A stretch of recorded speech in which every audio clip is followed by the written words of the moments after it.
قرآن پاک کو یاد رکھنے کے حوالے سے ایک بڑا مجرب عمل ہے جو حضرت عبداللہ بن مسعود رضی اللہ تعالیٰ عنہ بتایا کرتے تھے۔ ان کا یہ ارشاد ہے کہ جو بندہ سونے سے پہلے سورہ بقرہ کی 10 آیات پڑھ لے گا تو اللہ رب العزت جو ہے نا اس کا قرآن اس کا پختہ ہو جائے گا، پکا ہو جائے گا اور اسے یاد رہے گا۔ اس میں پہلے تو 4 آیات ہیں جو سورہ بقرہ کے شروع کی، الف لام میم ذالک الکتاب لا ریب فیہ مفلحون تک، یہ 4 آیات، اور پھر اس کے بعد آیت الکرسی 1 آیت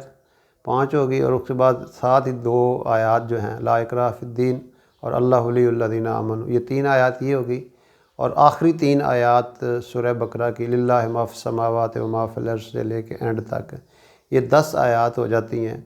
تو حضرت عبداللہ بن مسعود رضی اللہ تعالیٰ عنہ فرماتے ہیں کہ جو ان آیات کو سونے سے پہلے پڑھ لے گا تو اللہ رب العزت اس کا قرآن جو ہے اس کو یاد رہے گا۔ اللہ رب العزت ہمیں عمل کرنے کی توفیق عطا فرمائے۔